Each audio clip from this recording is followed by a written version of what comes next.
One of the verses that I prayed through this week and that I thought about as I was thinking about this week was Proverbs 3, 5 through 6.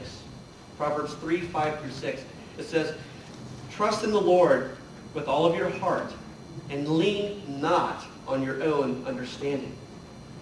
Now, it doesn't say to completely ignore the understanding that you have. It just says not to lean completely on your own perception, on your own understanding of what you see. It says, "In all ways acknowledge him."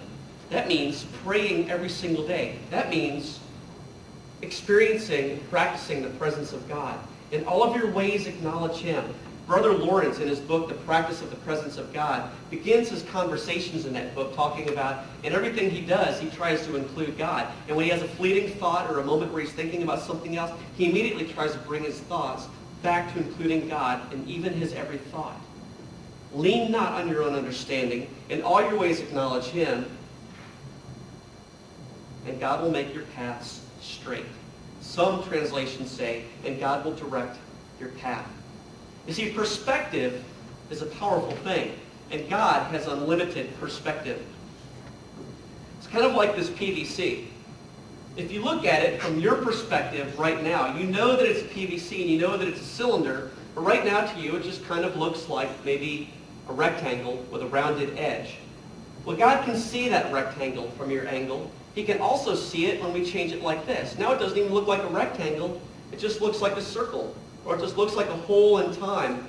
But when you change the perspective again, you can see the hole and you can see that it's a cylinder, or it looks like a hole attached to a rectangle. Well, God can see both holes. He can see every side of the cylinder and every side of the rectangle, but lots of times we just get stuck here. What do you see? I see a rectangle.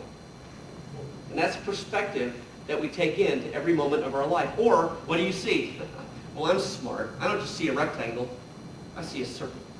Or I see a hole. Well, hey, you're pretty smart, but it's not just a rectangle. It's not just a hole. It's kind of like a cylinder. It's kind of like this cylindrical hole with a rectangle floating through space. And God has a perspective that sees our situation from every angle. Perspective is powerful, but it's good for us to understand that God's perspective is different from ours. I heard somebody once say that if I had the power of God, I would change my circumstances. But if I had the wisdom of God, I wouldn't. If I had the wisdom of God, I would not. Right now, in the present time, there are some of you experiencing discouragement. In the present time, there's some of you experiencing pain, physically and emotionally. There's some of you experiencing loss. But God can see what's going to happen. He can see, like a chess player, that certain pieces need to be moved so that he can move your piece into place. And it's important for us to learn that God is not trying to hurt us. He's trying to heal us. Back when Caleb was about 2.5 or 3 years old, I went to work on this one day. I had to go work down by Apollo Beach. Or actually it was Gibsonton, Station 12 at Gibsonton. And I got a call from Kimberly saying, you know, Caleb's really sick.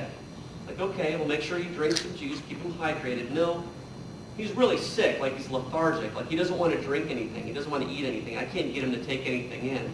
He's throwing up and he's got diarrhea and I can't rehydrate him. Well, okay, honey, take him to go see Dr. Buzzio. You know, go take him to the doctor and let him see the pediatrician and see what he can do.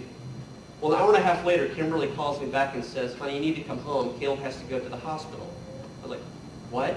And Dr. Buzzio thinks that Caleb has rotavirus and he needs to go to the hospital right now. This is really important. You need to come home. So I called my battalion chief and I left. Family's more important than work, and my chief understood that, and I came home.